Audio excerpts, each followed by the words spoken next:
Hello everyone.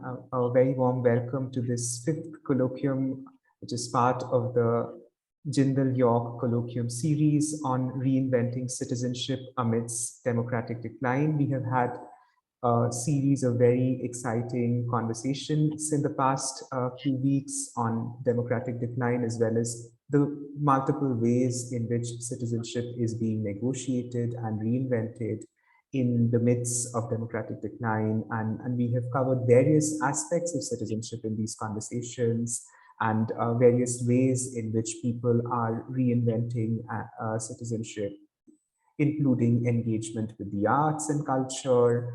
And also in the past week, we have had conversations on urban politics and the changing meanings of citizenship in the urban sphere and so on. And today we have a very exciting set of speakers who have been kind enough to join us, and we will be talking about them, talking about their work, and broadly their work also speaks to questions of ghettoization and urban politics and citizenship. And it would be very exciting to get to know from them how they're thinking about the recent challenges to democracy and how these challenges to democracy relate to everyday citizenship, both in a spatial sense and in relation to urban politics. So I will now introduce our very distinguished guests. We are very grateful to be joined by Raphael Souswind, who is a lecturer in social anthropology and development at King's College London.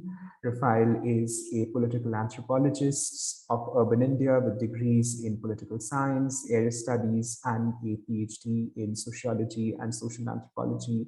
He is the reviews editor of Contemporary South Asia and an associate editor of the Journal of South Asian Development. Raphael studies religious politics, political economy of corruption, masculine aspirations, and urban belonging in North India. His overarching aim is to lift the study of Muslims in South Asia, which has long been caught in ideological readings and the partition, and also it has kind of primarily revolved around a violence-centric perspective, and Raphael kind of presents a new kind of methodological as well as a conceptual lens for understanding Muslim identity and Muslim politics. In the long run, he aims to study how Muslims in India navigate wider social change, both within the context of the world's largest secular democracy, and which is now gradually moving towards authoritarianism. Kutsia Contractor is a faculty associate at the Indian Institute of Technology, Goa. Kutsia has previously taught at the very prestigious Tata Institute of Social Sciences, Mumbai, and the Institute for Social and Economic Change in Bangalore. Kutsia was a junior fellow at the Max Weber Center for Advanced Cultural and Social Studies at the University of Erfurt, Germany. Kutsia's academic writings have been published in peer-reviewed national and international journals and edited books. She's also occasionally written in newspapers and digital news publications. Ghazala Wahab is the editor of Force magazine. She is the author of very kind of celebrated recent book is Born a Muslim, Some Truths About Islam in India, which has been published in March 2021. Excuse me. The book has won 2 Book of the Year nonfiction awards, both the Tata Lit Live and the Atta Galata Award. She's also the co-author of Dragon on Our Doorstep, Managing China Through Military Power with Praveen Soni, which was published in February 2017.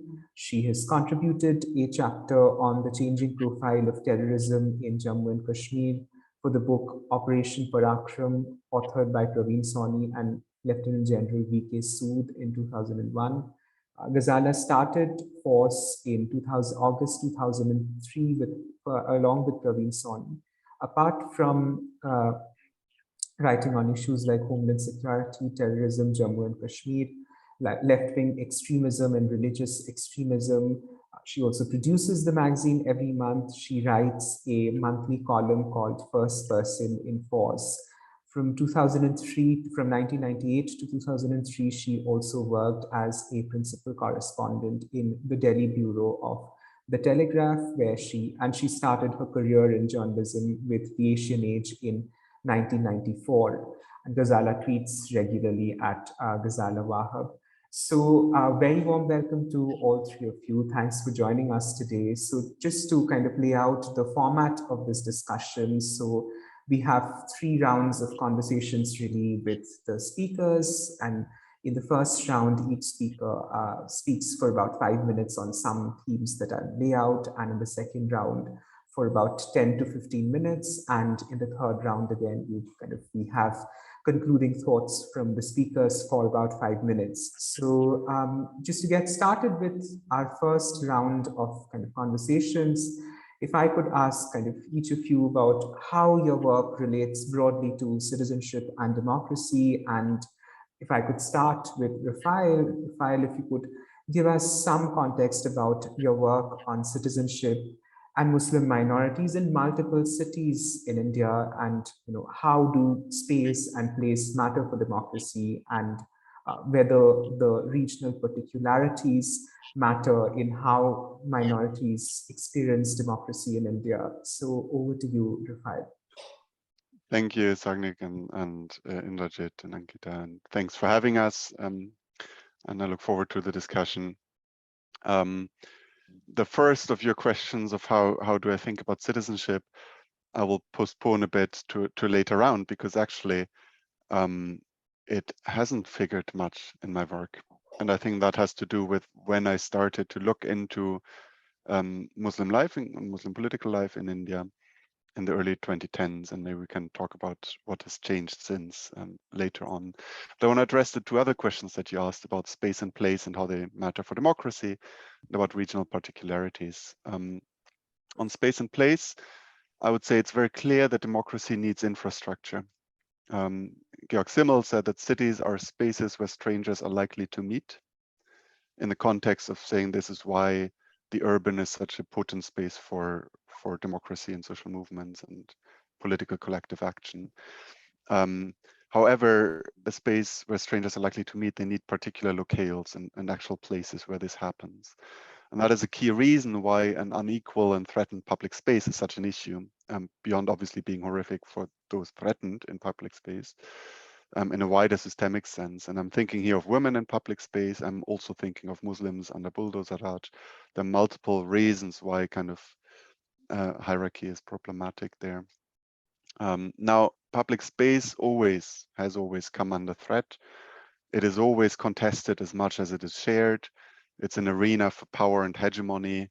And sometimes you feel there's little hope for interaction across social divides, for strangers to actually meet.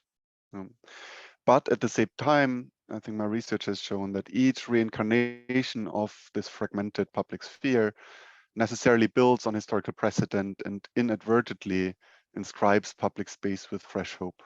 So there is something about public space and locales where strangers meet that keeps being hopeful and keeps having promise. And over time, this process creates iconic infrastructure, so specific places and spheres that remain important for democracy and citizen exercise of citizenship. These can be formal spaces and medans organized by the state, if you like, with all the problems of that.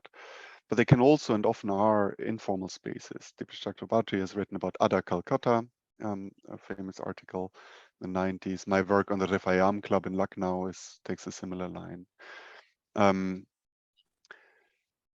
None of these spaces or places is ideal or is equal in a kind of overly enthusiastic Habermasian optimism that this is where we can all have some form of rational discourse and solve our grievances, but they matter, and hence we need to cling on to them and strengthen them and live in them. So a lot of my work is thinking about what these spaces are, how they look like. Which brings me to regional particularities. I'm speaking today from London, from the Colonial Centre, and I'm very aware of that. We can go back to what that means and how that impacts the type of work that I'm doing. But I'm also speaking from Lucknow, primarily, partly from wider UP, also from Gujarat, from the various cities you mentioned, where my collaborators work.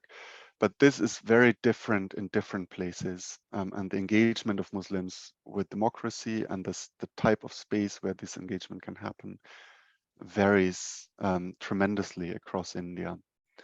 One challenge that I see, and maybe we can discuss this more later, is how to hang on to those particularities, including those that give hope, in a condition of overall growing hegemony of the Hindu Rashtra.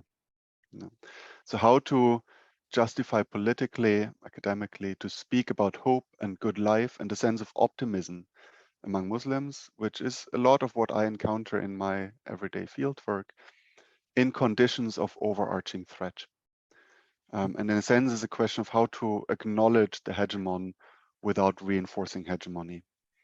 That is a big question that I grappled with over the last couple of years, and that I find quite challenging, of telling other stories about Muslim life that are not about Hindu-Muslim contention, that are not about the Hindu Rashtra, that are not about violence, without playing into the hand of people who say everything's fine, because it is not. Thank you, Rafael. Those were very interesting thoughts. And just to continue this conversation, if I could ask Kutsia, that Kutsia, your work has also kind of in terms of themes drawn quite a lot on ghettoization and processes of space making in Mumbai. And if you could reflect briefly on how democracy, citizenship, and minority identities interact in the everyday in the city that is your kind of site of research. Yes, over to you, Kutsia. I think to me, the engagement with citizenship is a little more recent. Although I, like you mentioned, I mean, my work has been based in Mumbai, so I have looked at the long durée of the impact of socio-spatial segregation as a result of communal violence, and then also as a result of targeted slum demolition drives, which seem to have been sort of concentrated on predominantly Muslim slum pockets. So in a way, my work has looked at socio-spatial segregation as a manifestation of how cities are structured, how power is, is manifested in a city's geography in Foucault's terms. And I've tried to look at how the impact of such social spatial segregation, which is a kind of manifestation of the alienation of the Muslim poor from the public sphere, public culture of a city, which was once known as a cosmopolitan metropolis. What kind of impact does that have on everyday life in a predominantly Muslim slum? So I've again also not necessarily, I mean, being a Muslim myself, being from Mumbai myself, I have in my work strived not just to look at how pessimistic the situation is, but also look at ways in which people use a larger context, which is kind of closing in, where people do not find a voice in or don't feel included in, and how the ways in which people are trying to see how that can be changed. So what I've seen in Mumbai, for instance, is that there is a kind of refashioning of what it means to be a Muslim. From a Weberian point of view, a city is known to be a space where it frees you from your primordial connections, isn't it? So a lot of the migrants who come from, say, UP or Bihar or the hinterland in Maharashtra come to the city because they want to also let go of their primordial connections and the communities they belong to, the hierarchy within the Muslim community that exists. So the city air gives them that kind of freedom, but at the same time, it also creates newer kinds of compartments. So there is a kind of homogenization of the Muslim identity, if you were to, put it that way. So my work has tried to look at how, for instance, religious imagination has been re-engaged with in newer ways, to kind of, use it as a way of assertion in a public sphere that consistently alienates. At the same time, also try to, refashion or challenge traditional ways in which, the traditional elite, for example, have, set the boundaries or the rules of what a ideal Muslim should be. So it does two things. It challenges mainstream exclusion, from a largely kind of majoritarian public sphere, but internally there's also a churning within, where there is an effort to re-engage with tradition, older ideas, but in a more renewed way, and reinventing what it means to be a Muslim. So I've seen manifestations of this at a personal and in personal life, but also in the political arena, where, for example, there is this, the use of Muslim identification in politics has become a site where there is a constant debate about what it is really to be a Muslim, who is the real Muslim, what are the kind of symbols that one can use that can, mobilize, Muslims as a whole, as a group together.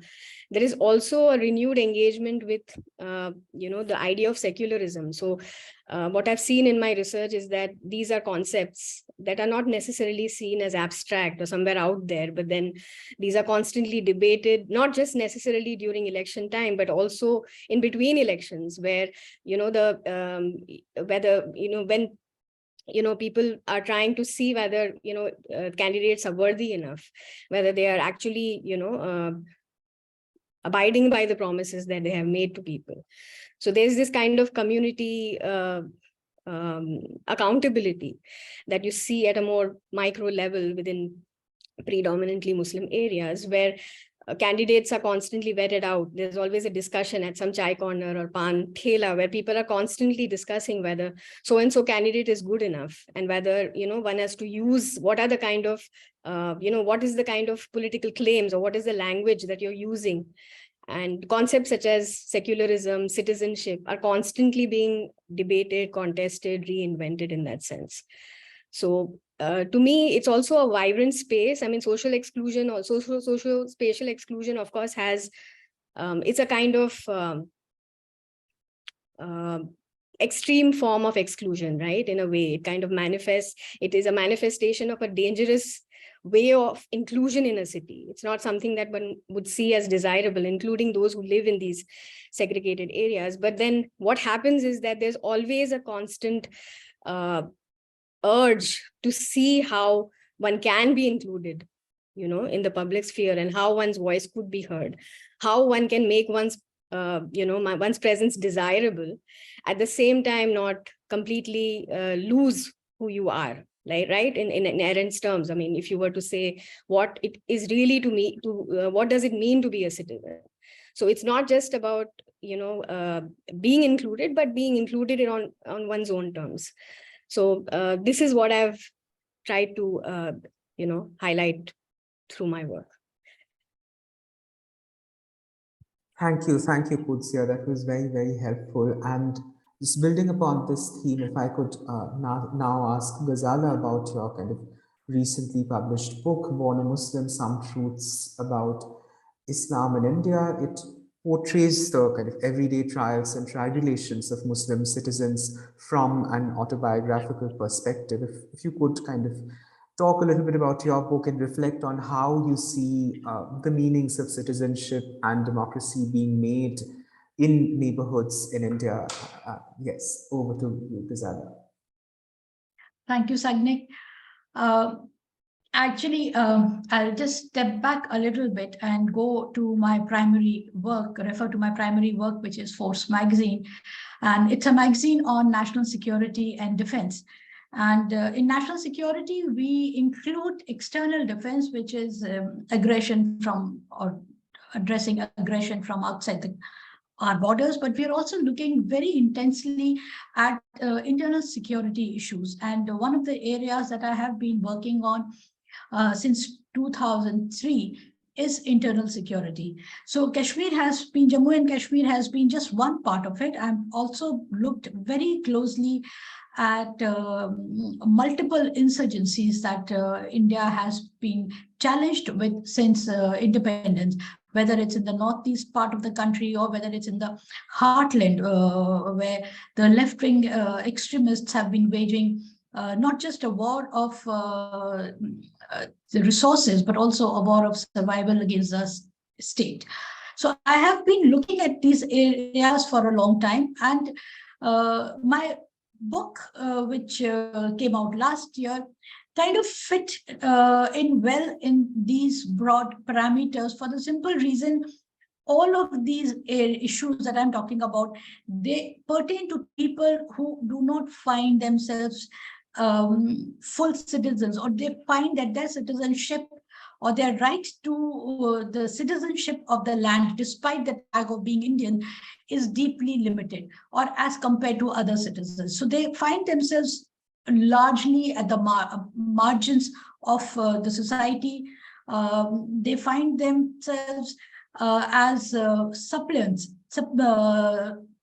They're looking at the government for or requesting or pleading with the government for their share in the largesse which the government supposedly has to dole out. So with this sort of a background, I realized that actually democracy is neither a guarantee for human rights nor for laws that maintain the security or sanctity of human life.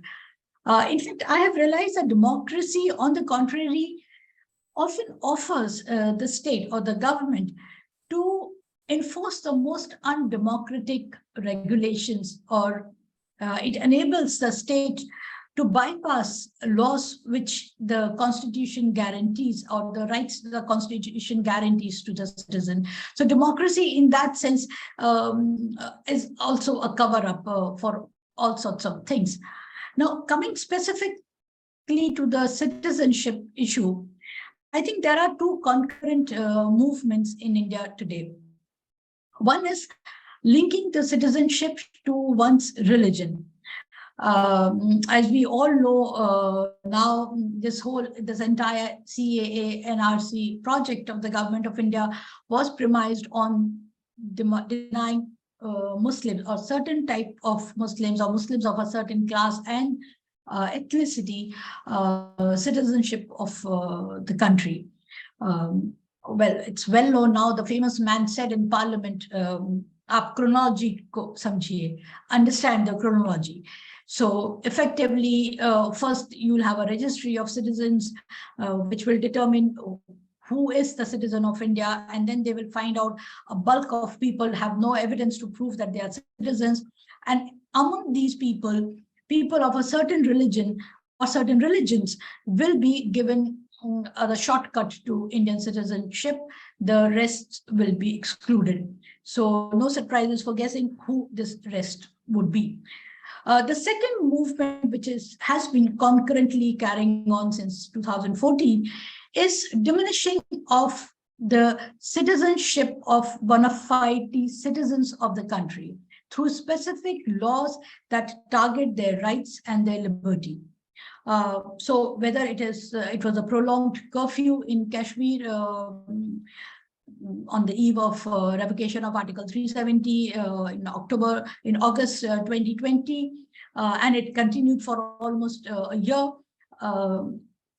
Crackdown on right to expression, this long blackout, almost running into 250 days of communication in Kashmir.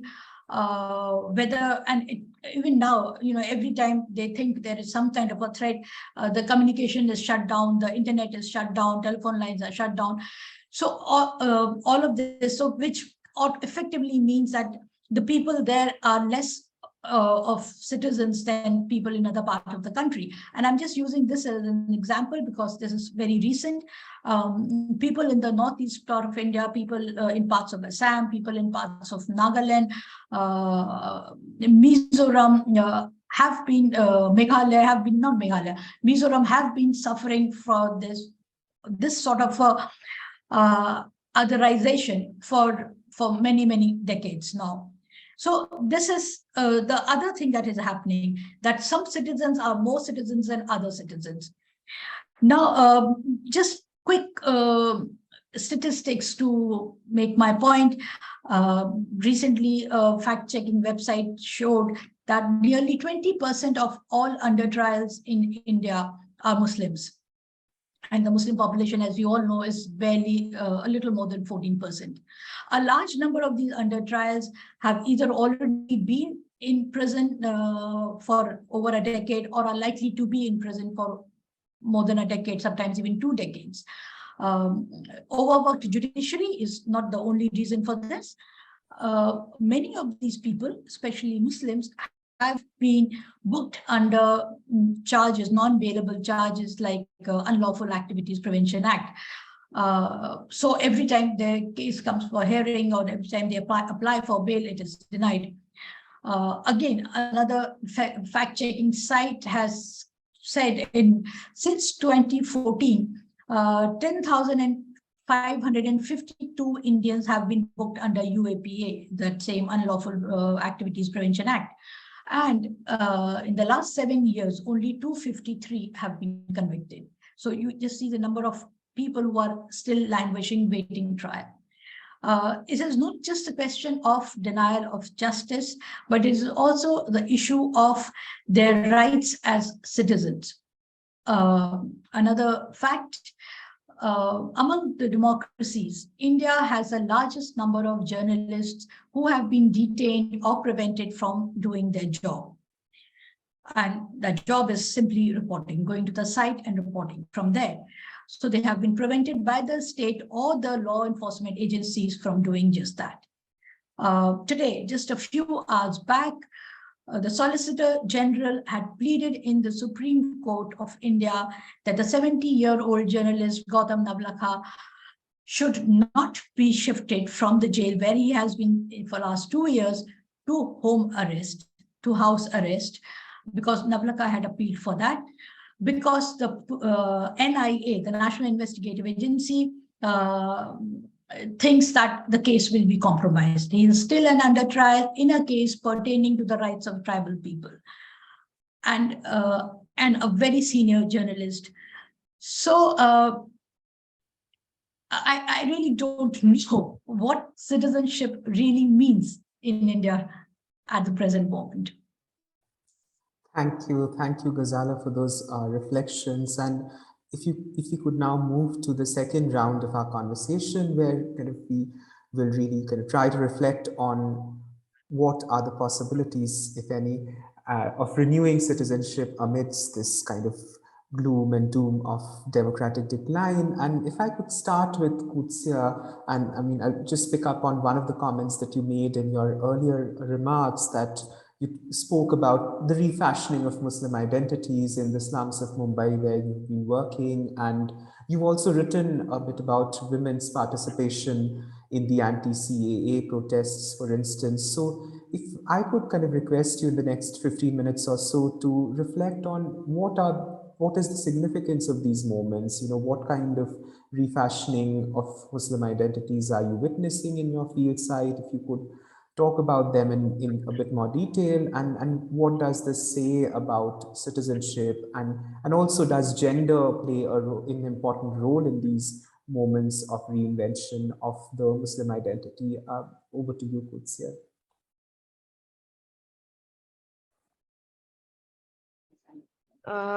Again, I mean, these are very difficult questions to answer because everything is in flux as far as, I mean, that's how I see it, and which is a good thing.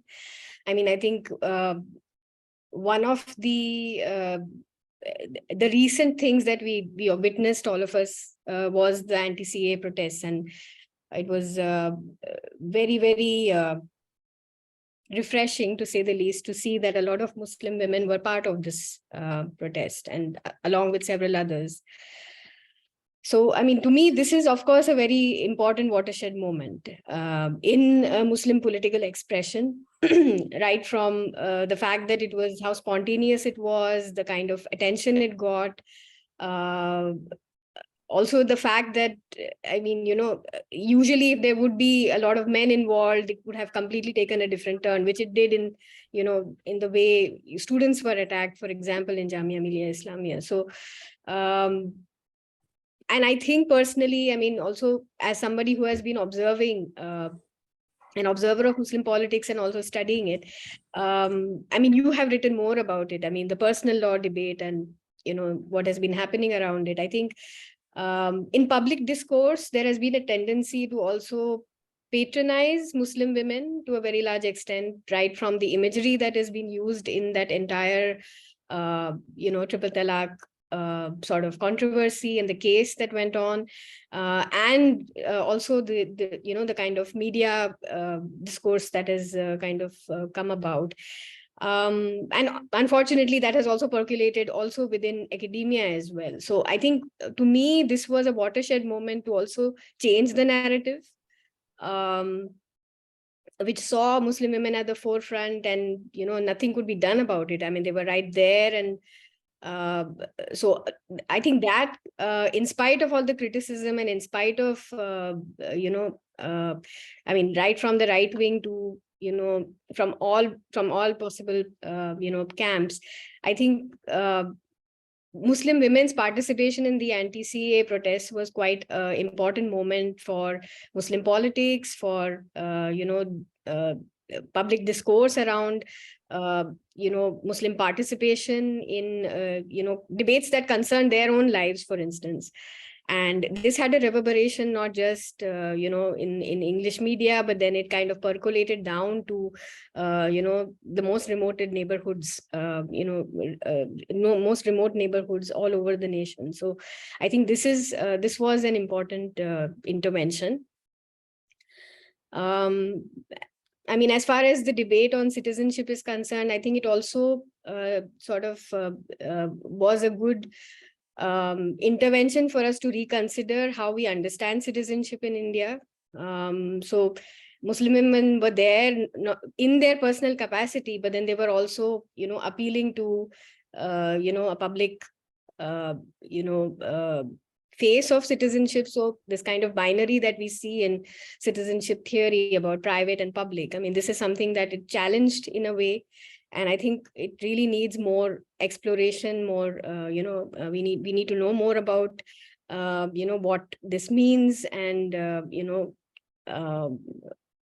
so I think it kind of brought in to me, not just, a kind of, it has a lot of potential for us to sort of think as academicians, as activists, as journalists who are concerned about this, this issue, and especially,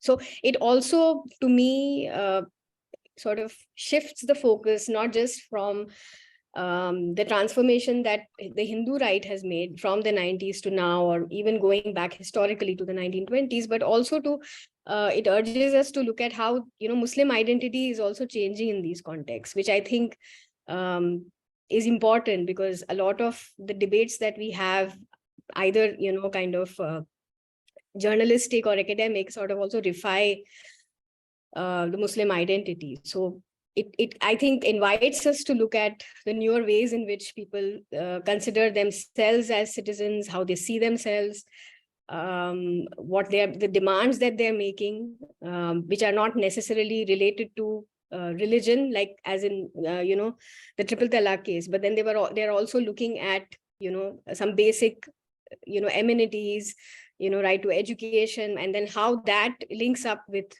religious identity and complicates these claims, and then newer ways in which these kind of political claims can be put.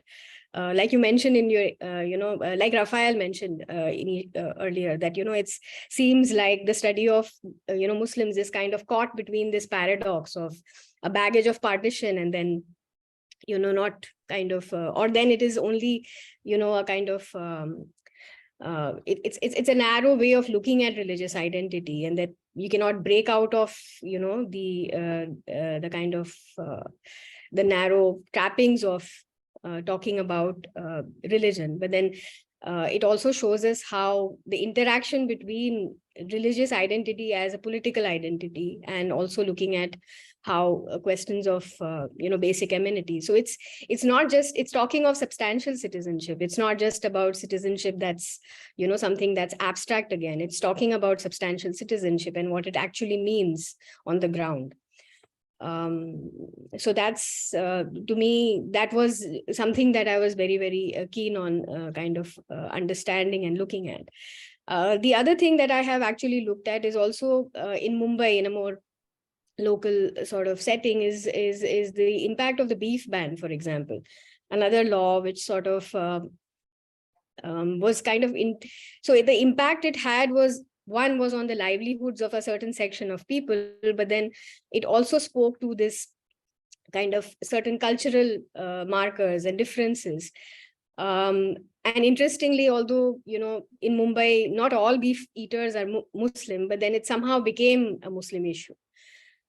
So what I have seen, for example, during my fieldwork, is that this also brought in, a kind of a renewal of, making solidarity with other marginal groups, something that existed somewhere in the 80s, but had not been tried in a long time. But then this kind of new repressive, kind of attacks on a certain kind of cultural difference also brought in a cultural solidarity between certain groups. And so to me, these are also innovative ways in which political claims are made. So the fact that it's not just religious identity, but then also marginalization linked to that. So the whole aspect of marginalization, the whole aspect of, how we understand marginality legally as well, who is a marginal group in the end. Who would be considered backward and therefore, have access to, a certain kind of legal provisions. So these are things which kind of also brought in a new churning within, but at the same time, building of political solidarities across other marginal groups as well. And that also, for instance, for us, brings in a new kind of way of looking at how the interaction between several social groups, because these are also not watertight compartments. When you actually, do field work, for example, I mean, you realize that a lot of these are not, watertight compartments as we know legally. These are, I mean, people live together. Often they have, they are neighbors. There are a lot of, there's also a lot of exchange and social connections, and a lot of the context of social spatial segregation enables this kind of cultural exchange. So these also help us to, sort of understand how the practice of democracy, or how, the act of claiming citizenship is rooted in these, everyday social interactions rather than the other way around.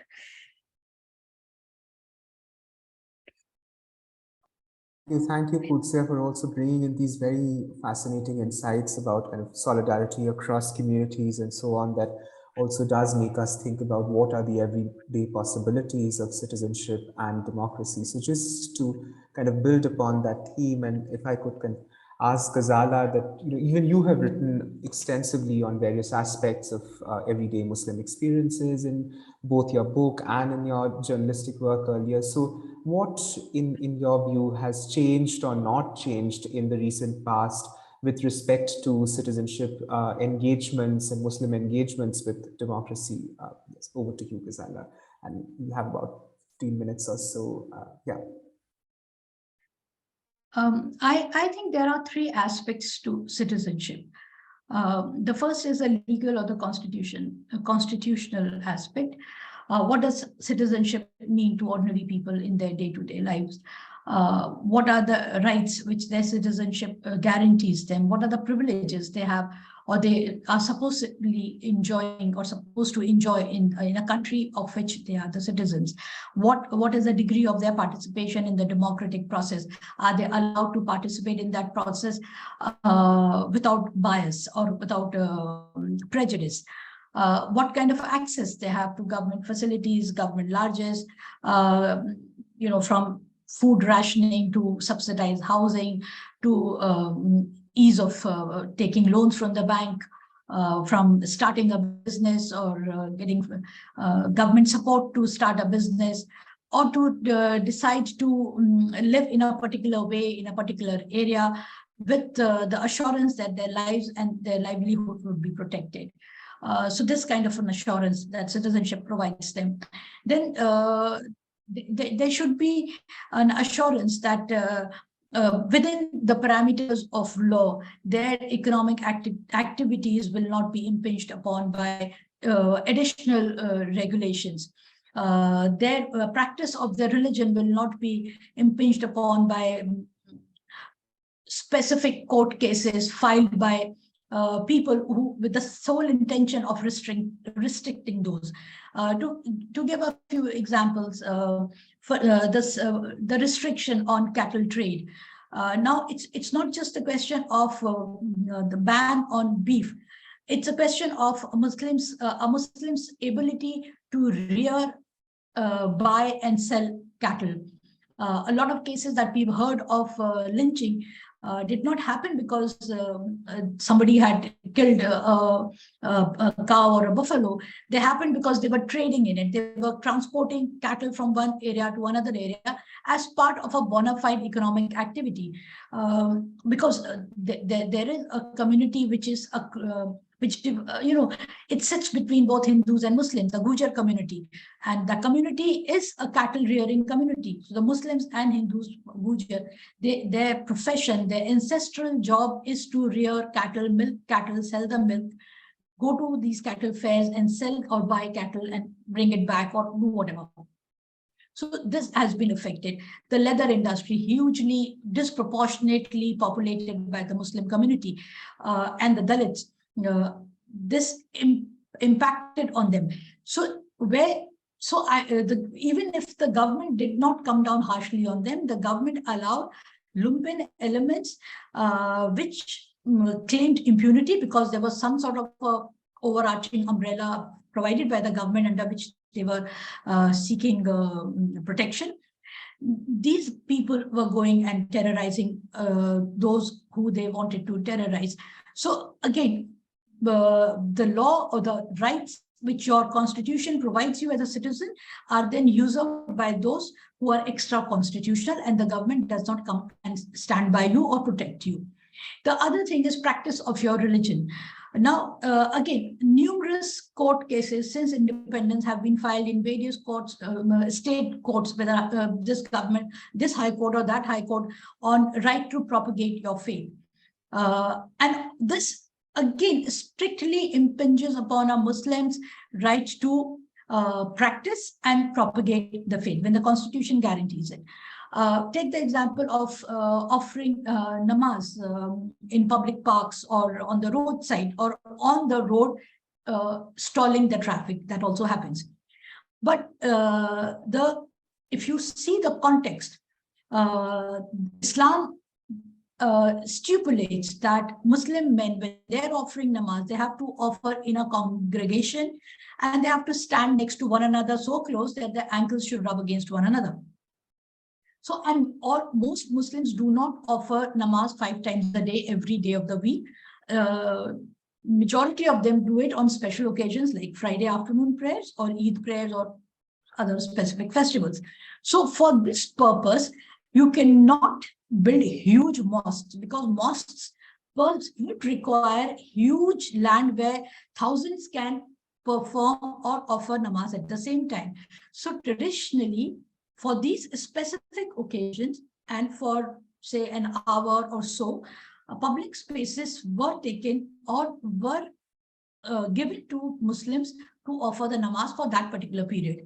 Imagine if all these guys wanted to say namaz in the mosque, how many mosques you would have to build, which in India, nobody will give you the permission to build. Forget giving permission to build new mosques. Old mosques are being taken away. A month back, when there was this festival in Karnataka, for the first time, the devotees insisted that they wanted to take the Eidgah ground, and they wanted to do their puja and do their processions on the Eidgah ground, which they had not done before. The Muslims resisted, but in one city, in Bangalore, the court ruled in favor of the Muslims. In another city, I don't remember the name, they ruled in favor of the Hindus, and saying that the Eidgah ground in any case is lying vacant, and nobody is offering the prayer right now.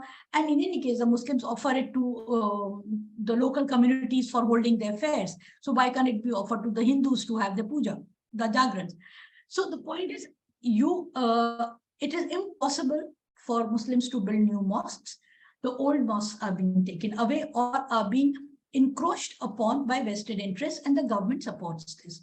So all of this now comes in your in the way of the rights which your constitution guarantees you. So this is the first part of the citizenship.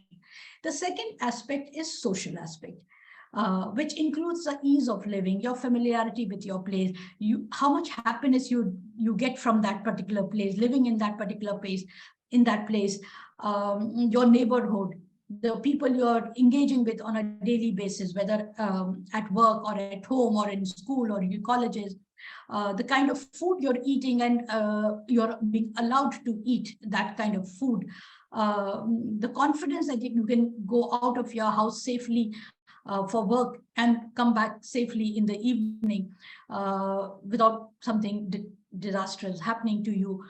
All of this is the social aspect of your citizenship.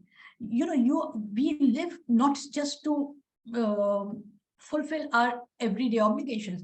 We live because we want to be happy. We have to enjoy our lives. So a place, a community that gives you that feeling of well-being, that feeling of belonging, that happiness, that is another aspect of citizenship. Now, if you are being denied accommodation because of your religion or because of your eating habits, that cannot give you happiness. If you are told that there are only certain areas you can live, and in these certain areas, because the government or the law enforcement agencies have created such a huge fear psychosis that the service providers don't come. I mean, in the course of writing my book, I went to the pride of our capital, which is Okhla, the big, huge ghetto of Muslims, which in any civilized society should be a blot on the city, on the capital city. The drain, the open drain, the small gullies, and absolutely abject situation, conditions in which people live. It's really tragic. But having said that, so in this area, there is a university and there are young people living here. And this university, Jamia Millia Islamia, is regarded as one of the better universities in India. On certain parameters, it has consistently been among top 10 universities. So you can imagine the quality of education it is imparting, the quality of its the student base. Now, these students, they cannot order in a pizza, because the pizza delivery guys, they do not want to enter Okhla, because they have been told repeatedly by the police, because there are so many police posts in that entire area, that it's dangerous to go in there. The people, the service providers fear entering that, because they think that if they go there, they'll be killed.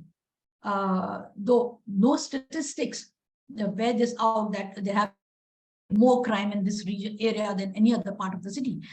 The banks refuse to give credit card to young students because of the address they provide. So all of this, these are the social aspects of your citizenship. Another very interesting thing that I remembered, in my earlier book, before Born a Muslim, in that Dragon on Our Doorstep, there is a chapter on how Pakistan has been stoking terrorist violence in mainland India. And for that, I had met a lot of government of India officials, including the Home Secretary.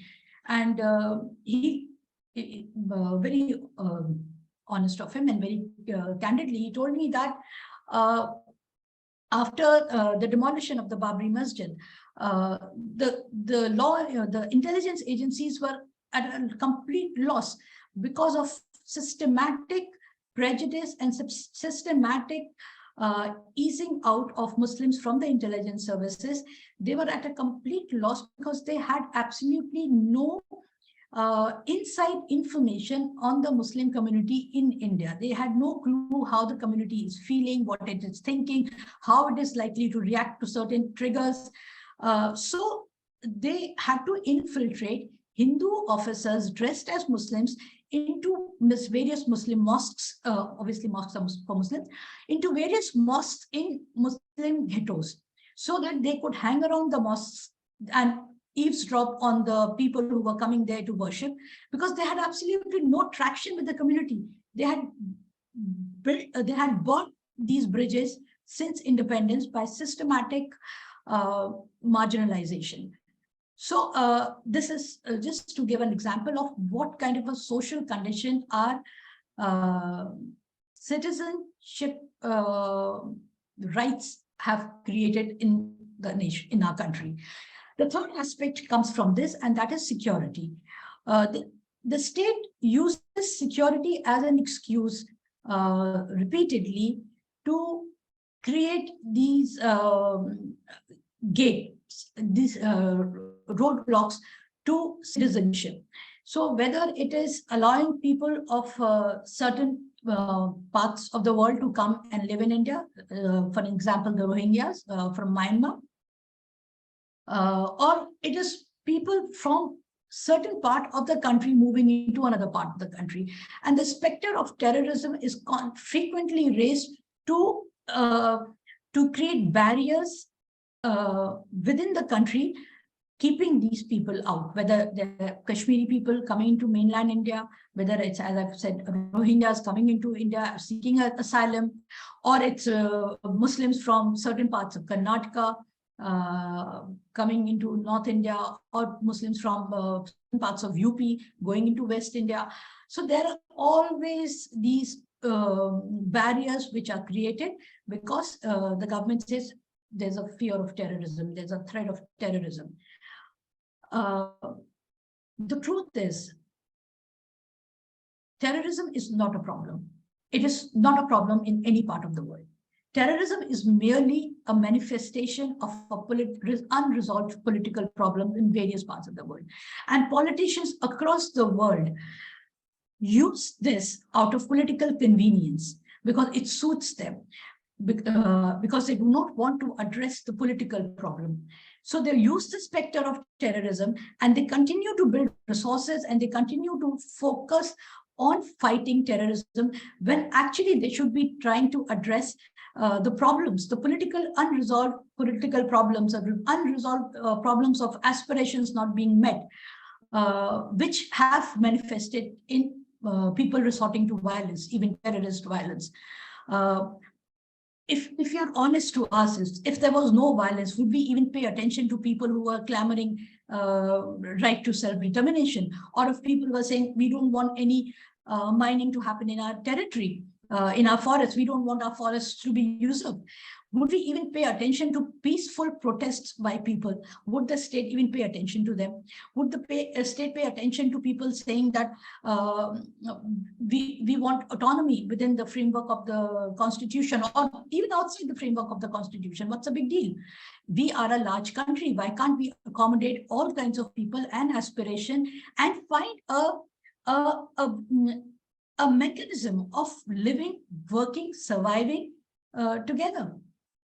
But we have not done that. We do not want to do that, because the problem is the more we are becoming interdependent economically worldwide, and more we are becoming one giant economy which is feeding on each other, more restrictions we have raised on free movement of people, more restrictions, we have created more gatekeepers, we have made our citizenship, not just in India, but worldwide. The whole idea of citizenship has become so exclusive. And when you make something so exclusive, then you have to raise premium on it. And then you have to create restrictions on who accesses it, who doesn't access it. Then you further raise the premium, you deny certain benefits to certain group of people, and you, because you want to create these hierarchies within the society. So all in all, what I have discovered in my this long career working in the national security realm and as author of a book on the Muslim lived-in experience in India, I have realized that we have created more problems for ourselves than we have resolved vis-a-vis integrating our citizens. You have asked me what has changed in India. Honestly, nothing has changed. In fact, we are going back to the past. A few weeks back, I was reading the Constituent Assembly debates, and a lot of people within the Constituent Assembly argued for Indian citizenship being given on the basis of religion. We have come full circle. We are again talking about Indian citizenship being given on the basis of religion. I don't know how many of you follow these few people from the right-wing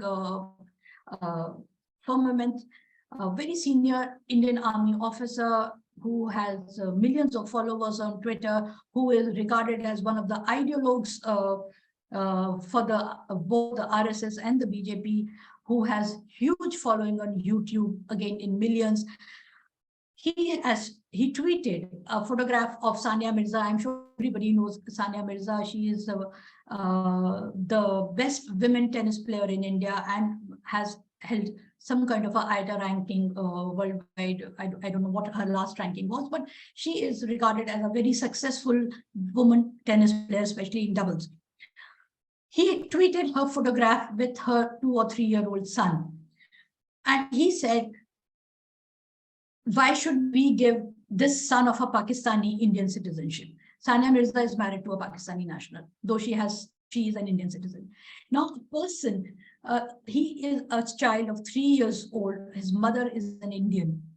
What is the business of a senior retired army officer close to the government of India doing this sort of a comment and attracting, because of his millions of followers, attracting hundreds and thousands of comments based on this one comment, actually creating some sort of a groundswell against a child? Because now everybody is saying he's a Pakistani son, why should we give him Indian citizenship? What sort of wolf whistling is this? So we have actually gone back to 1948. We have not moved anywhere forward. Thank you, Ghazala, for kind of both introducing the national security paradigm and kind of historicizing this debate a little bit by talking about the Constituent Assembly debates and so on. So, and Rafael, if I could now kind of, this will be a nice segue into our next kind of conversation about your new project on how Muslims are negotiating everyday kind of the everyday reality of majoritarianism. And if I could maybe invite you to talk about your new project, Muslims in a Time of Hindu Majoritarianism, and if you could also kind of tell us a little bit about what are the multiple ways in your research that you have found in which Muslims are renegotiating the meaning of citizenship in the backdrop of majoritarianism. So over to you, Rafael, and yeah, you have about 15 minutes or so. Yes.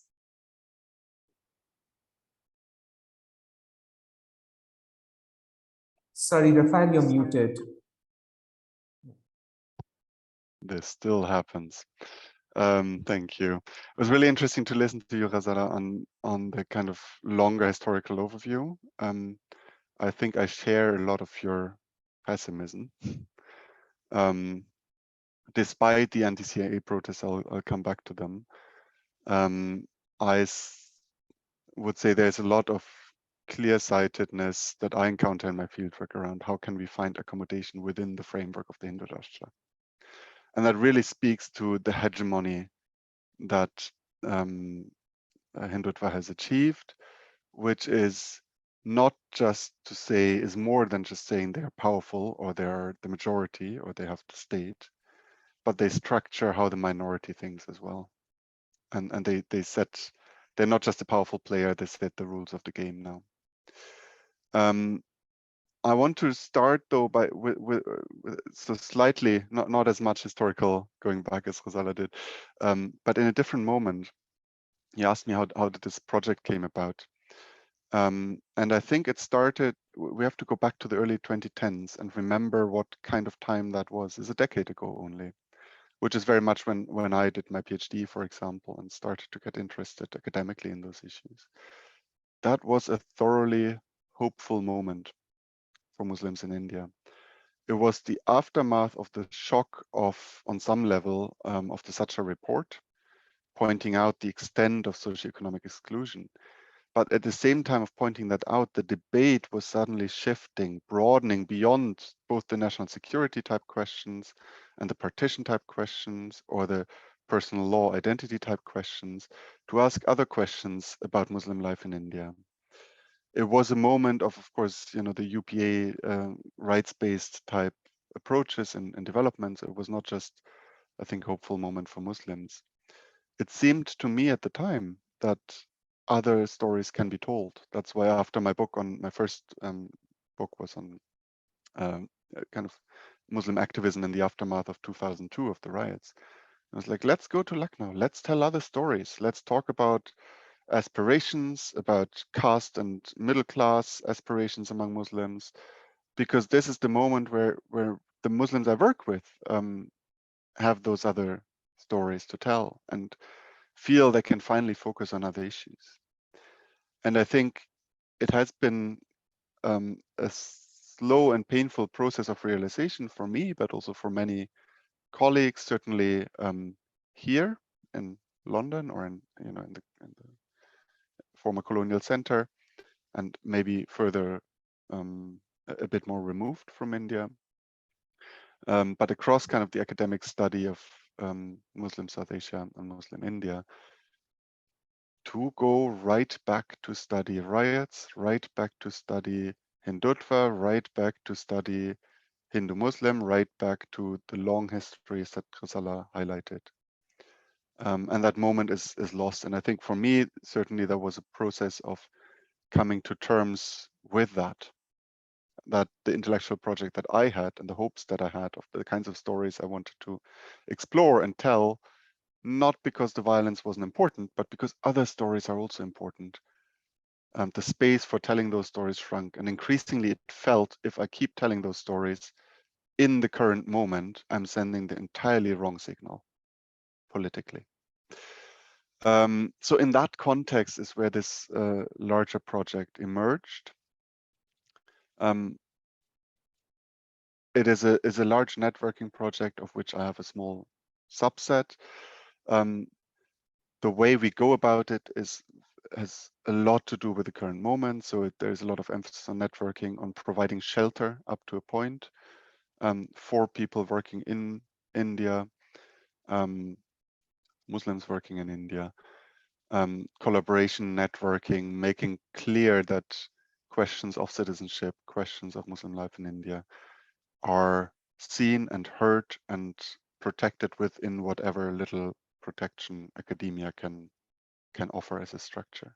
But I really want to emphasize those issues. It does put me in an uncomfortable position sometimes, because here I'm sitting at King's College, dispensing patronage to people, trying to get them on fellowships, trying to get them on PhD programs, because many people, while being really invested in finding answers, finding hope, rediscovering citizenship, right, also want out and are realistic about the current moment, and if they are in the elite segment that academia is made of, need out. So sometimes the focus is more on that than on the substantive work. Now, in terms of my part of the project, I have a sub-project on spatial politics and responses to ghettoization. In this wake of the kind of post-Thatcher moment, we had a growing literature that firstly compares Muslims to other marginalized groups. I think, and that was the key impetus to such a report, which is now known to be a Muslim report, right? And that was never quite the intention. It was actually set up as a comparative study of marginalized groups. Secondly, we have literature that unpacks the mechanisms of segregation and ghettoization beyond communal violence as the root cause.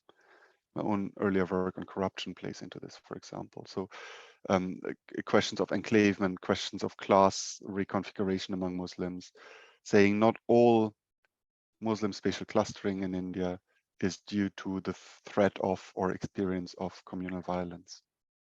That differs a lot from city to city, from history to history. And that is the third part, nuances, the understanding of the degree and the nature of segregation across various cities, and building kind of typologies of exclusion. So that is something that we had in this post-Thatcher moment. What we know much less about is how Muslims respond differently. So we have different kind of drivers of exclusion, different forms and types of exclusion and ghettoization and enclavement, including kind of middle-class enclave, including segregation within large Muslim ghettos that are as such, removed from the city center. You did mention that kind of infrastructural neglect by the state, but within that, then you have kind of caste and class-wise segregation happening. All of that. How do people respond, and what changes in the current moment? These are the two key questions of our project. We focus on 3 responsive strategies: resistance, adaptation, and co-option. So we ask, firstly, how do Muslims individually, in their families, as individuals, etc., or collectively, politically and socially, push back against exclusion and ghettoization? And that links to Kudzia's comments on the anti-CAA protest politically, not just as a kind of political movement, but also to the tremendous cultural production around it, including a lot of humor, including a lot of finding new forms of expressions of being Muslim in this moment. I think this is very valuable. I'm not sure how successful it is in the overarching scheme of things, but it was a hopeful moment. And if I can point out also to my earlier remarks, these were spaces in which strangers were likely to meet. So it is one example. Shaheen Bagh and the various Shaheen Baghs across the country were those type of spaces, imperfect, hierarchical, under threat, all of this, and yet where conversations can be held, and new solidarities can be forged. So there is that happening in some places and by some sections of Muslim Indians, of pushback against ghettoization, against segregation. The second question is, how do some people adapt to this moment as and when they perceive in particular that a pushback is too risky or is futile? And that is very much a story of being okay with being second-class citizens. Goes back to my comments on hegemony of the Hindu project is not just its power and its strength, but it's also structuring minority response. So that is fine. As long as we don't speak up, we will be fine. On some level, so I'm not judging whether this will be a successful strategy or not, but we see it spreading. In many ways, it's the Gujarat model of Muslim response after 2002, which is, as long as we stick in our lane, the lane that the Hindu right keeps for us, the second-class citizenship lane, as long as we stick in our part of the city, in our sector of the economy, and we don't make demands electorally or in terms of human rights, liberal right in a liberal framework, we will be okay. And that's the experience of there hasn't been large-scale anti-Muslim violence, of the kind of pogrom nature after 2002, partly because of that, partly because of the realization of, let us not disturb the powers to be, because then they don't have to result to genocidal instincts. How far that is going to carry, I'm very unsure about, especially considering how every couple of years who we thought is a fringe within the Hindu right becomes mainstream. That was originally, from Vajpayee to Modi, from Modi to Yogi, from Yogi to God knows who next. So I'm not sure, and I'm not sure there is still state control over this. But it is a strategy that we encounter and that is exported from Gujarat elsewhere. And that is a prominent strategy of adapting to it. The third strategy, so pushback adaptation, is co-option. Yeah, some people buy into the process. They are co-opted into the Hindu rights agenda, both politically and economically. They see opportunities in it, and that is in part where caste and class resurfaces again among Muslims. There is an alignment that I see in my fieldwork in Lucknow, for example, of kind of people who are pretty okay with the BJP because they provide business and entrepreneurial opportunities. So buying into the whole other set of kind of the BJP's electoral project, and specifically not the RSS or the wider Hindutva ecosystem, but of being a pro-business as much as an anti-Muslim party or pro-development, etc. No. Again, no judgment on the substance of how likely this is to succeed, but it's certainly something that some people are able to do and to be co-opted into the process. Notably absent from that is, of course, again, any claim to substantive citizenship. Now, the frame of those three strategies, resistance, adaptation, co-option, is not just the electoral strength of the Hindu Rashtra at the current moment, but it's also the undermining of legal citizenship. And that has been mentioned before already. So the courts, including Supreme Court, effectively frustrating liberal redress, even for elite Muslims. And we saw this in the Delhi demolitions, for example. We have a whole special issue coming out in social and legal studies, where Indrajit is part of it. I have paper in it as part of this grant that looks at the role of law under Hindutva, and both in terms of what happens in the courts and what happens with specific laws, including in my interest in kind of how building bylaws are selectively applied. So the whole fact in Delhi, 80% of all construction is illegal on some level of municipal bylaw violations.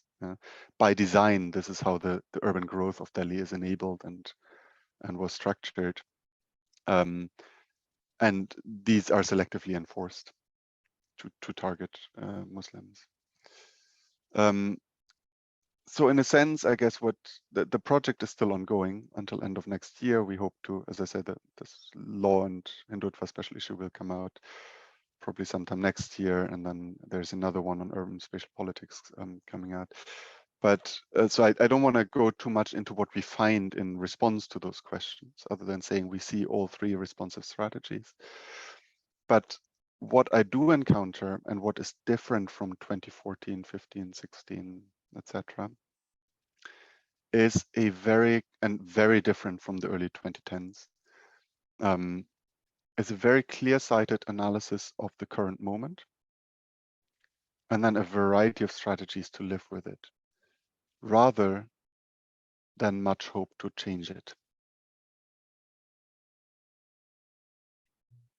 Thank you, Rafael, for those very rich reflections on the various strategies that Muslims are adopting, and also for laying out the details of your fascinating project. And now we'll kind of wrap up the discussion with final thoughts. And if I could kind of start maybe with Ghazala. Ghazala, what kind of journalistic work and nonfiction writing do you think might be the best response to engaging this current moment of crisis in citizenship and democracy, if you want to talk a little bit about your future work and also what kind of journalism and nonfiction writing you think best contributes to these questions that we are discussing today. Yes, Ghazala.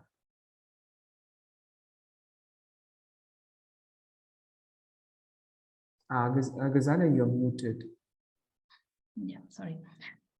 We are actually witnessing a very difficult time in the history of India, where a majority of the mainstream media has either been co-opted by the government or they have found some sort of a alignment, ideological alignment with the government. Either of the two could be true. I don't know what is true for whom, but the majority of mainstream media is now become a loudspeaker for the government and the lumpins within just outside the government, which community from the leading political party. So I think the space for the media now is extremely limited to do any kind of decent critical work in any area. Any work which is critical of the government is likely to either be penalized or sidelined. So the responsibility of working towards the idea of the mythical idea of India as a nation, or the idea of equal citizenship for everybody, or even taking government to account. All of this is now restricted to a very small number of passionate, brave, courageous journalists who are using the digital space to put out their work. And they are constantly being hounded by the government. Either various kinds of cases are slapped on them by the Enforcement Directorate or the IT department or under UAPA or whatever. Or their licenses are being questioned, their funding is being questioned. So the point is, within this limited space, I really don't know what independent journalists can seriously do to contribute to this discussion on democracy and citizenship. Maybe to a book like mine, which came out last year, there are a lot of other such works which are coming out and have been coming out over the last 2 years. And I think in the next 1 year, you will find more such books being written. But all of them, though you introduced me by saying that my book was successful, but I really don't know, even if I have written a successful book, how far it can go in changing the minds of the people, in convincing people to see the other side. So this is actually a very difficult question. I don't know what we can do except just keep trying. Maybe one day we will be able to get through this huge the star of misinformation, the star of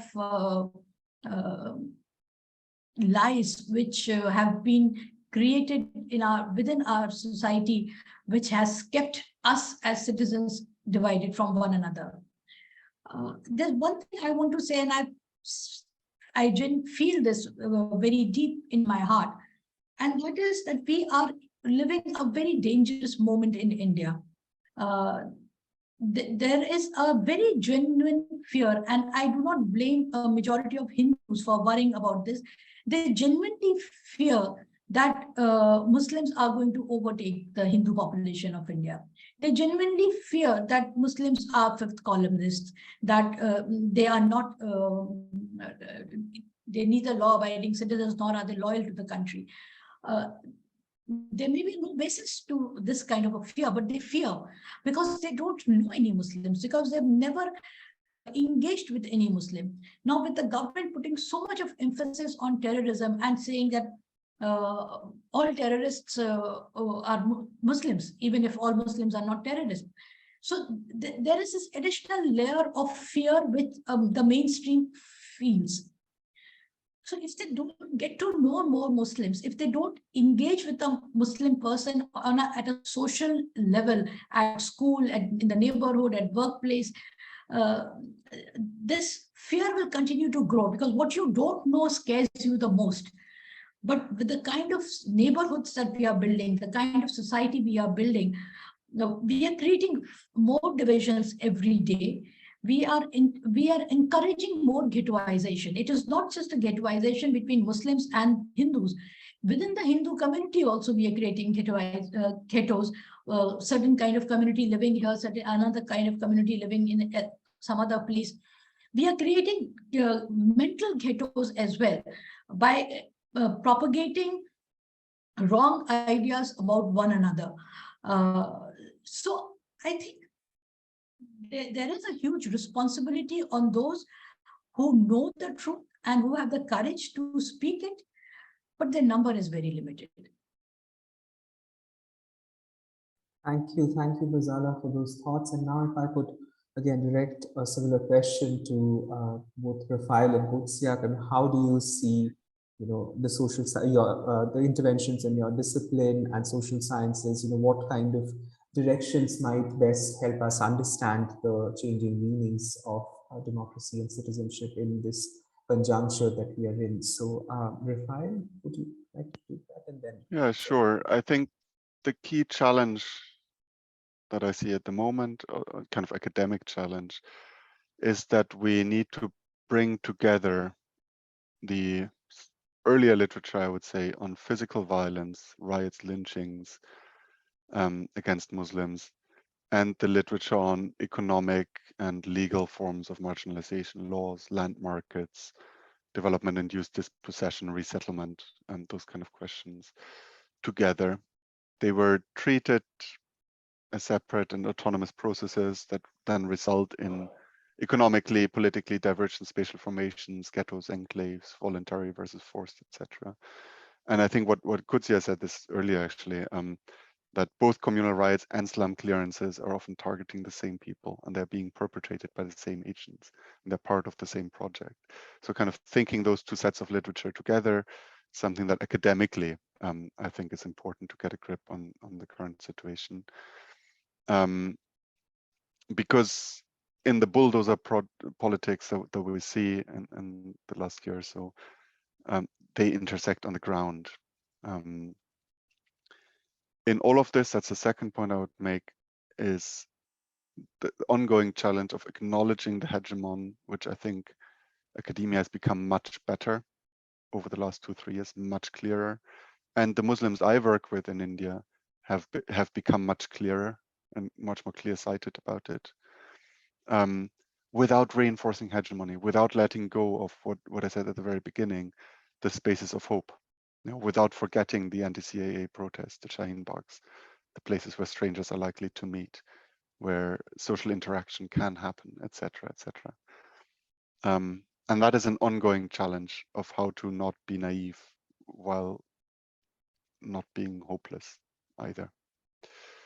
And that's the last comment again, and that is maybe, again, speaking me sitting in London in particular, how to do this in collaboration in a way that listens, that is careful in how we frame things, and that protects people who are, like Kutsi said, the frontline, Ghazala said it, the frontline journalists, brave and courageous people in this activism academic space overlap.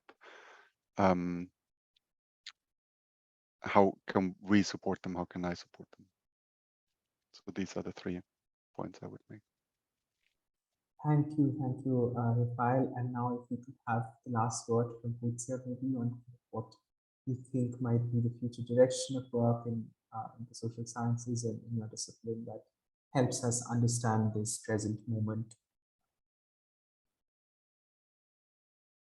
In spite of the situation being pretty bleak, as Ms. Wahab and Rafael have kind of reminded us again. I would seriously do feel that there is a need to look at also the Muslim experience of democracy, the Muslim experience of citizenship, to shift the narrative, to see how claims are made, how being what it means to be a religious minority, but then also try to see how they contribute to the practice of secularism, for instance, on a day-to-day basis in their everyday lives, but then also collectively. The other thing I feel is that, to broaden our, understanding or our, debates on citizenship, inclusion, democracy, secularism, I think it's also important to not restrict ourselves to Hindu and Muslim, but then also look at other religious minorities like Sikhs, for instance. In the 80s, they were the targets. Christians, Parsis, we have Buddhists. So I think there is also a need to Jains also. So the minority experience in India is obviously not uniform. And I think that is also something which would help us understand the nuances of what citizenship means in practice. Also to sort of debate and discuss what secularism means, because again, we have a secular constitution, we talk about it all the time, but then what does it actually mean in practice? And it's very much connected to citizenship and ideas of democracy. So I think we are in a moment now where it's imperative for us to also academically and otherwise, discuss what secularism really means then. Thank you, Ghazala, for those final reflections. And now maybe we can open the floor for some questions from the audience. Are there any questions from the audience, or if Indrajit or Ankita, you want to ask the question, please go ahead.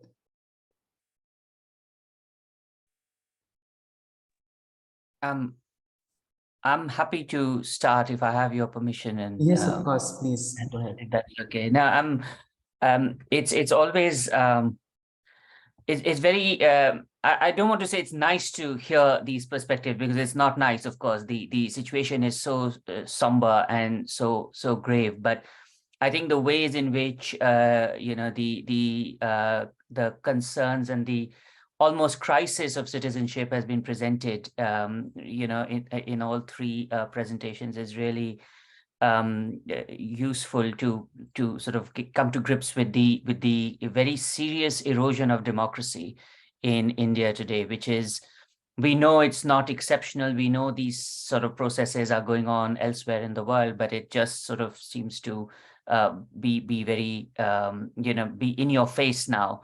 Whereas, and I think this is a point to which Ghazala alluded, they were always in the backdrop maybe earlier, but now it's just much more out there in your face. The sort of discrimination, the sort of, overt sort of calls to ask people. And I think Raphael used the phrase, stay in your lane, that sort of thing. It was always, I suppose there was an understanding that was, in the backdrop, but it's much more possible to talk about that publicly but I liked the way, I think Qudsiya was also trying to sort of, talk about the solidarities with other religious groups, religious minorities. And that led me to think about the ways in which perhaps the situation could be negotiated. And I was struck, Raphael, you were talking about resistance, adaptation, co-option. And my question to you, I guess, did you see this sort of any, or have you come across any sort of instances of trying to build solidarities across that may have sort of, been emerged in your conversations? And if I could sort of ask Qudsiya, you mentioned caste in passing almost, but I wondered if you had any further thoughts about caste and the questions of caste within Muslims, the questions of caste across, other religious groups. Is that something that, has been has been sort of come up in your work. And Ghazala, because you so nicely talked about the premium on citizenship almost that is now placed, and this sort of distinction between law, belonging, and security as three ways in which citizenship can be understood. I really sort of appreciated that distinction, by the way. This is very helpful. And I think Sagnik and Ankita will agree, as people who are thinking about citizenship, this has really helped us think about these categories. But I was wondering, in the security narrative, has there been a paradoxical way in which the Muslim question and the Kashmir question have actually fused together? And I wondered if all these years since independence, Indian governments had kept the two separate, or it seemed that the two questions had been separate. The Jammu and Kashmir question was a question that was, to be dealt with Pakistan, or separately, and Indian Muslims were somehow not the same as Kashmiri Muslims. And is that understanding right at all, or do you think there was always this implicit sort of lumping together of all Muslims across India as if they were the other, or was there an tacit distinction between Jammu and Kashmir and what you call mainland India, and that has paradoxically been undermined because the BJP, of course, or the Hindu right, thinks of all Muslims and paints them all in the same brush. I just wondered if you had if this is something you'd come across at all, or was this always the case that, at the end of the day, Muslims per se were, as Muslims, considered a security threat? Sorry for all those questions, but it was just so much in there, I couldn't resist. Sure. Yeah. In any order that you deem fit. Maybe Ghazala, do you want to start off? Okay, thank you. Actually, I'll just take you back a little bit. We did not have a problem in Kashmir, a violent problem in Kashmir until late 1989. There was always disaffection. There was always a sentiment of insurgency, but it was non-violent. If you recall, in '65, when Pakistan tried to instigate the Kashmiri people, they actually went and complained to the Indians, and they helped get the Pakistani army officers arrested. So Kashmir did not have a violent issue, and in the mainstream perception, Kashmiri Muslims were good Muslims. All our Hindi films were shot in Kashmir. People, rich people in India had holiday homes in Kashmir. So it was a good place to be, and those were good Muslims. They were brothers, and they used to call Indian sisters. And so, but as far as the Muslims in the mainland India were concerned, they were always I wouldn't use the word victim, but there was from actually 1925 onwards, there has been a very constant narrative of discrediting them and their right to Indian citizenship, their right to the country called India. If you recall, Savarkar had coined this phrase that India is the Pitru Bhumi and the Punya Bhumi of Hindus, whereas it is not the Punya Bhumi of Muslims. So that was the beginning of putting Muslims out of their right to the nation. There were always people who had come from outside, not realizing that everybody has come from outside at some stage or the other, and it's a country for everybody who's come here and who's living here. After independence, then the narrative was that these guys are the Pakistan's spies in India, because it was immediately after the partition. That is why even in the Constituent Assembly, there was a huge resistance to give citizenship to those Muslims who had been on the other side and came to India after partition. There were a lot of Muslims who actually came to India from Pakistan after partition because they didn't want to live in a Muslim majority country. So there was a resistance that they should not be given citizenship. There is a very famous instance of the Home Ministry under Sardar Patel issuing orders that Indian Army and police officers, Muslim officers, if they shift to Pakistan, they can hold their ranks. But if they want to stay on India, they'll have to resign their commission. And two Muslim officers then appealed to Jawaharlal Nehru, and they objected to this order, and they said, no, we want to remain in India and we want to retain our commission. We want to serve the Indian Army. And Jawaharlal Nehru rescinded the order passed by the Home Ministry. One of that officer was Brigadier Usman, who died in the 65 war, not 65, 48 war with Pakistan.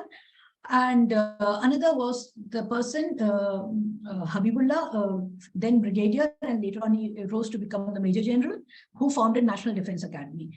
So this distrust of mainstream Indian Muslims was there from partition onwards. The narrative kept changing. If it was not suspicion of Muslims, then it was that they marry 4 times and they have 25 children. Then there was a narrative of appeasement of Muslims. And the evidence of appeasement of Muslims were Muslim personal law, their Hajj subsidy. So all of that was there. Then other narrative came that there is pseudo-secularism in India. So the secularism of India, it doesn't, it's not indiscriminate, it discriminates towards Muslims. So this vilification of Indian Muslims as opposed to Kashmir has always been the part of the mainstream. The only time it has fused, or the word that you used, where the Kashmir problem is being used to further marginalize the Indian Muslims, was in the early, late 1990s and early 2000, when after the demolition of Babri Masjid, a lot of terrorist attacks started taking place in different cities of India, inspired, financed, and supported by Pakistan. And there was evidence that Pakistan was doing this. It had been cultivating, nurturing sleeper cells, and there were a lot of Indians, disaffected Indians, who became part of this racket. So this was happening. So then this whole terrorism thing coalesced with Kashmir. And suddenly Kashmir, though the government of India position until as recently as 2014, the position on Kashmir was that there is an insurgency in Kashmir. Kashmir problem was never qualified as terrorism. But since 2014, now the direction from the government is that it is terrorism. So the Indian military terminology, which was CI ops, counter-insurgency operations, is now called CT ops, which is counter-terrorist operations. So all of this lingo has changed now. This change has happened now. The government all along was cognizant of the fact that there is an insurgency, there is a political problem, which is why they were talking with Pakistan for the political problem. Not just Manmohan Singh, Vajpayee started the process. Even before that, if you recall, Gujral, and when Mr. I.K. Gujral was a prime minister, he propounded something called the Gujral Doctrine. Again, which basically said that India as a large country, big country, should be magnanimous and generous towards its neighbors.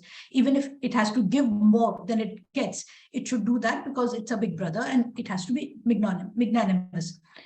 So we were aware and conscious of the fact, and we had delinked the two. And once we started talking with Pakistan, and once this 9/11 happened and there was pressure on Pakistan by the US government, and Pakistan jumped on the global war on terrorism bandwagon. So these terror attacks stopped happening in India. I mean, we don't apply ourselves. Now we don't have these bomb blasts, which at one point were a regular occurrence in either Delhi or Bombay or Jaipur or Ajmer or Gujarat. Now we don't have that because obviously the fountainhead has been shut because now Pakistan no longer does this. But the government or since 2014, they have used this history to now say that Muslims do or carry out acts of terrorism. And now because there is no act of terrorism in any other part of the country, so Kashmir issue has been brought in there. And the biggest evidence of this was this movie Kashmir Files, which came last year. which was actually not about Kashmir at all. It was basically another way of bashing the Indian Muslims. Because if you see wherever the film played in India, there was slogan shouting in the movie hall. The Muslims who was in amongst the audience, they were booed out of the theater. In one case, one Muslim man was beaten up in the movie theater. So this is a very new phenomenon. It has never happened before. Thank you, Ghazala. I think we are way over time already. So if I could request maybe Kutsia and Rafael to quickly maybe take 2 minutes each to kind of offer your response to Indrajit's question. So Kutsia and then Rafael. Indrajit, thank you very much for your question. Yeah, I mean, definitely Indian Muslims are not a homogeneous community. So they're as diverse as any other community in the country. So caste is one, there are linguistic identities, there are sects within Islam. So it's fairly diverse. And so their experience of citizenship and democracy is also diverse based on the context they find themselves in. So, well, I think I've forgotten one. I'm sorry, it's really late, and I think I have forgotten what your question really was. But I think there needs to be more work done. I mean, on this, there is definitely a scope to explore this more. And now with the recent, the fact that the BJP is actually, had this big, Pasmanda gathering, it kind of also. I think, the right wingers are far, they're quite sharp and quite fast at picking up, certain things where we need to really, as academics, need to catch up on, unfortunately. So, so in my own research, I have tried to look at how, like I mentioned before, I mean, one is to look at how, the experience in the city, the urban experience sort of also helps you shed your primordial kind of affiliations. Caste in Islam is very different from caste in Hinduism, of course. The fact that there is no theological sort of acknowledgement of a hierarchy of this sort makes the experience of caste very different. So you really cannot, but at the same time, because caste is a very is a kind of order, a social order that's so prevalent, in the subcontinent. It does have a certain kind of influence on, impact on social life, and also impact in the way people experience their experience of religiosity itself. So, I mean, even though there is some bit of mobility, up and down within Indian Muslims, there still is. So for example, certain groups have become occupational groups, but then, again, hierarchy, has different, implications. If you happen to be, depends again on your location. I mean, if you are either in, rural Uttar Pradesh, or you're kind of, situated in a predominantly Muslim slum in Mumbai, there is a slight difference in your experience of, of how biradaris or, jats sort of, define your social experience. And but again, this is something which also needs to be looked at in the context of how it interacts with other marginalized communities. Like I mentioned, I mean, this is again part of a forthcoming book. So I am exploring not exactly per se caste, but then also these political solidarity. So the experience of marginalization, which becomes a kind of common arena in which political claims are sort of articulated in a way. So these are also new ways in which, the Muslim poor. So this is just the Muslim poor. This includes, members of, those who are considered low status Muslims in a hierarchy, but also those who are higher in, traditionally, ritually higher in status, but then lower in class.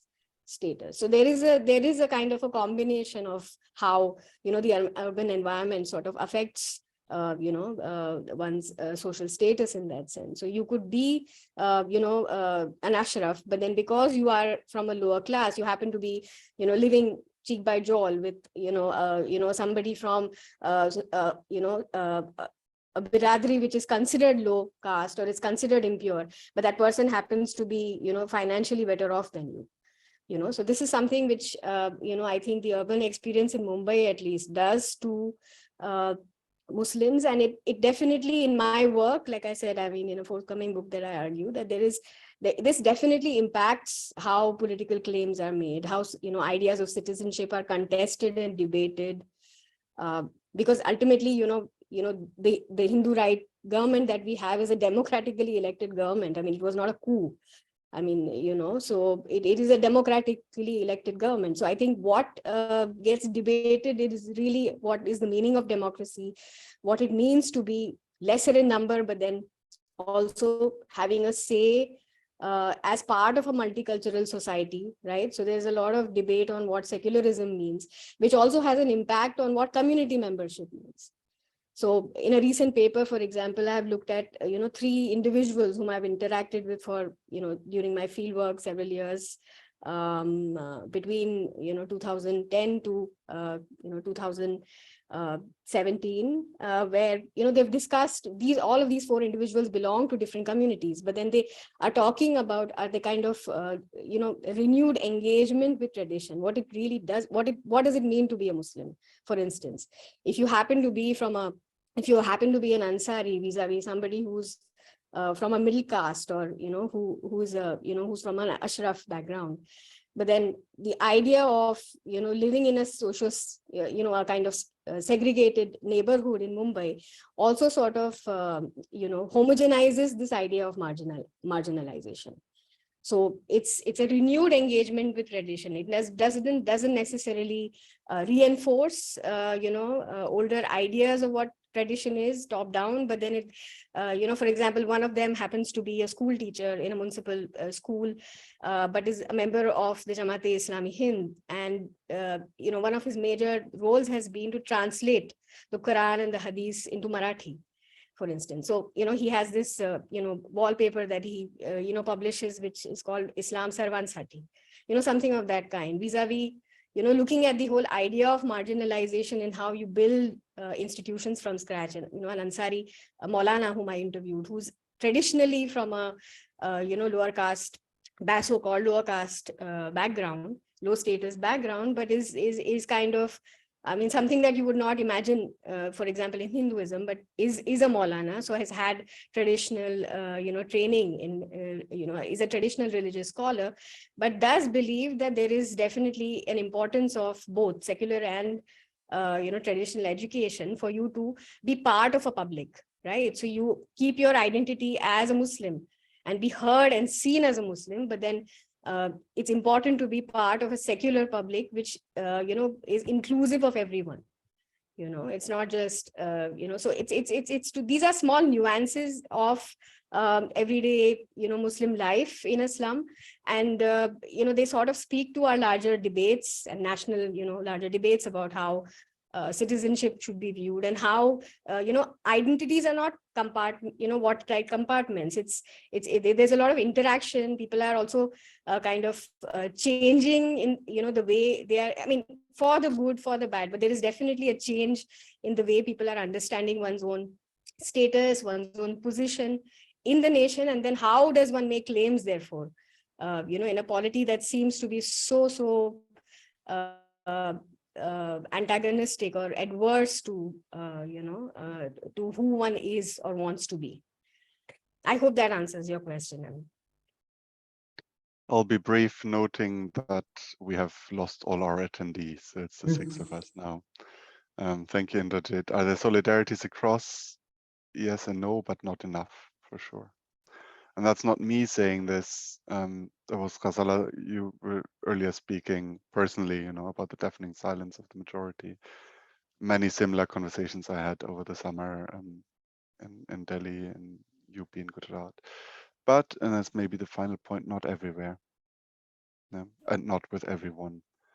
And that is goes back to the very first question of regional disparities, and where are the places and spaces where conversations are still happening, and we need to cling on to them even if we may be disappointed or disillusioned about them. There is no other way. Thank you for the conversation.